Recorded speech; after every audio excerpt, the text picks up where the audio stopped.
It was supposed to be a joke. A stupid dare, really. I never thought I'd actually say yes to going out with Ethan Carter, the arrogant, insufferably charming guy who insisted he wasn't my type. But here's the thing. Sometimes pride is a dangerous weapon, and I was ready to use it. Ethan had smirked at me that night at the bar, leaning in with that annoying glint in his eyes, and said, "You don't date guys like me. You like safe, quiet, predictable." I should have walked away. Instead, I tossed back my drink, looked him dead in the eye, and replied, "Fine, take me out. Let's see who's right." That was 6 months ago.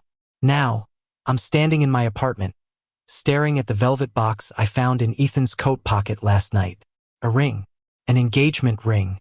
How the hell did I get here? The beginning was chaos. Our first date felt more like a battlefield than a romantic evening. Ethan chose a loud, neon-lit diner in downtown Chicago, unapologetically American. He called it while I sat across from him, rolling my eyes at his every word. He ordered burgers stacked so high they nearly toppled. I ordered a salad just to spite him. "See?" he teased, grinning as he took a massive bite. "You're the type who'd marry a banker and spend weekends gardening. And you're the type who'd flirt with the waiter just to prove a point." I shot back. He winked. "Depends on how cute the waiter is." I hated how easily he got under my skin. But underneath my irritation, there was something Elsean unsettling curiosity.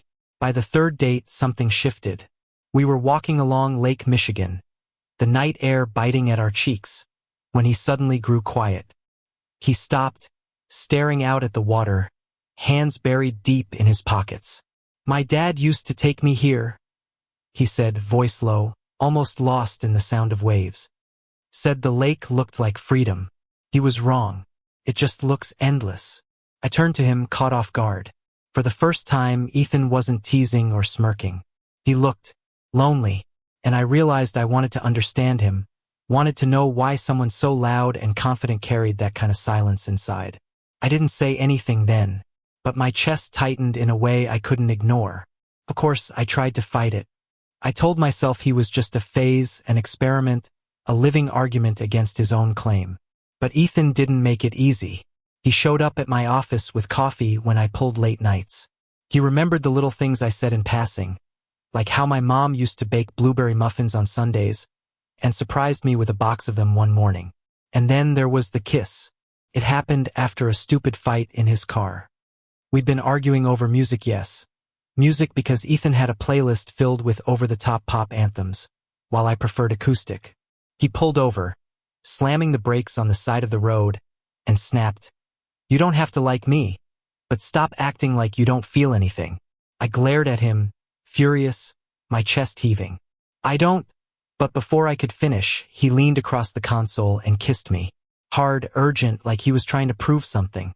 My mind screamed at me to push him away, but my body betrayed me. I kissed him back, desperately, hungrily, until the windows fogged and the world outside disappeared.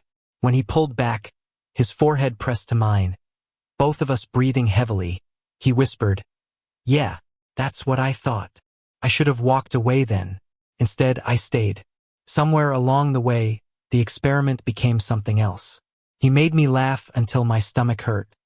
He pushed me to try things I never thought I'd do, like salsa dancing in a crowded club, where I tripped over his feet 100 times, but he just laughed and held me tighter. He made me angry too, sure, but he also made me feel alive in a way that terrified me.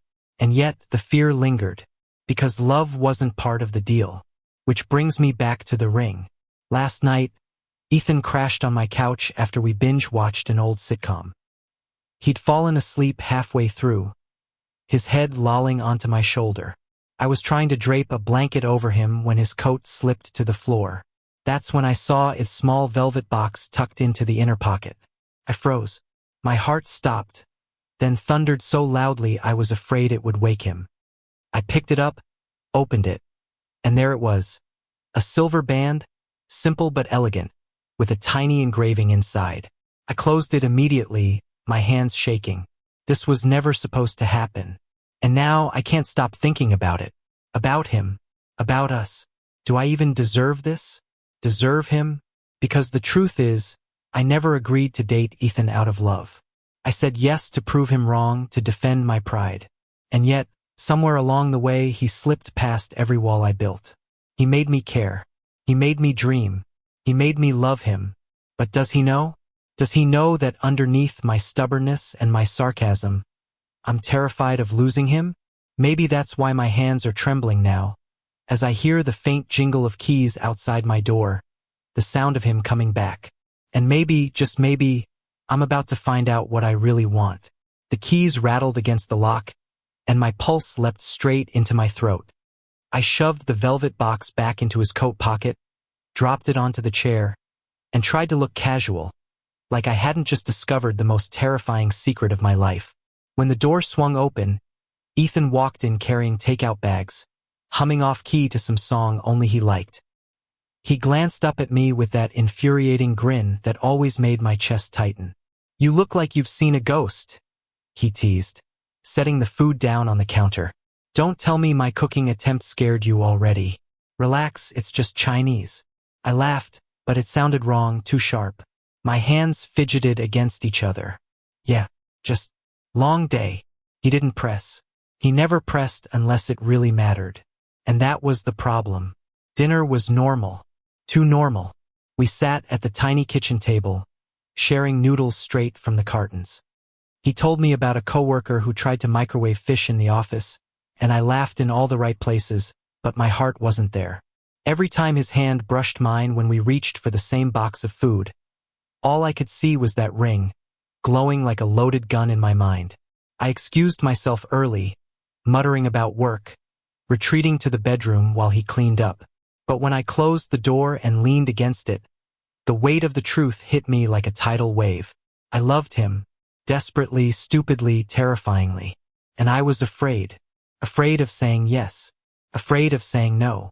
Afraid that he'd realize what this all started as, and the moment he knew, he'd walk away. Later that night, I heard him moving around the living room. The clink of glass, the soft rustle of the blanket. Then silence. My chest ached at the thought of him out there, so close but so far. I opened the door. He was sprawled on the couch, scrolling through his phone, looking up when I entered. His eyes searched mine, like he knew something was wrong. "You okay?" he asked softly, and before I could stop myself, the words spilled out. "Ethan, I saw it." He froze. His phone slipped from his hand onto the couch cushion. "Saw what?" "The ring." My voice cracked. I wasn't snooping, I swear. Just it fell out. And his jaw tightened.